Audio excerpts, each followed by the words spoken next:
بسم اللہ الرحمن الرحیم۔ السلام علیکم ورحمۃ اللہ وبرکاتہ۔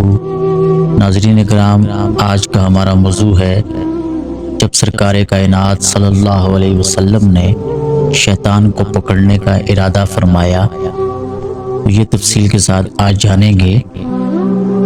حضرت ابو درداء رضی اللہ عنہ سے روایت ہے، انہوں نے فرمایا رسول اکرم صلی اللہ علیہ وسلم نماز پڑھ رہے تھے کہ اچانک ہم نے آپ کو یہ فرماتے سنا، میں تجھ سے اللہ کی پناہ مانگتا ہوں۔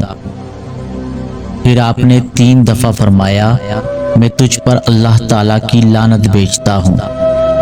نیز آپ نے اپنا ہاتھ آگے بڑھایا گویا کہ کوئی چیز پکڑ رہے ہیں۔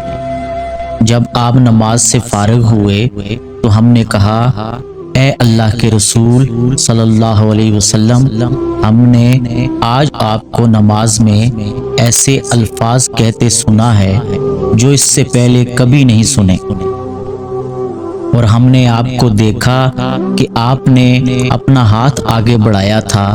آپ صلی اللہ علیہ وسلم نے فرمایا، اللہ کا دشمن ابلیس آگ کا ایک بھڑکتا ہوا شعلہ لے کر آیا تھا تاکہ میرے چہرے پر ڈال دے، تو میں نے 3 دفعہ کہا، میں تجھ سے اللہ کی پناہ مانگتا ہوں۔ پھر میں نے کہا، میں تجھ پر اللہ کی لعنت بھیجتا ہوں، لیکن وہ پیچھے نہ ہٹا۔ 3 دفعہ ایسا ہوا۔ آخر میں نے اسے پکڑنے کا ارادہ کیا۔ اللہ کی قسم، اگر میرے بھائی حضرت سلیمان علیہ السلام نے دعا نہ کی ہوتی تو اسے ستون کے ساتھ باندھ دیتا۔ صبح اہل مدینہ کے بچے اس کے ساتھ کھیلتے۔ ناظرین کرام، یہ تھا آج کا ہمارا موضوع۔ آپ نے سنا، امید کرتا ہوں آپ کو پسند آیا ہوگا۔ اگر آپ کو پسند آیا ہے تو لائک کیجئے، چینل کو سبسکرائب کیجئے اور کمنٹ باکس میں اپنی رائے کا ضرور اظہار کیجئے۔ اپنا خیال رکھیے گا۔ اللہ پاک آپ سب کا حامی و ناصر ہو۔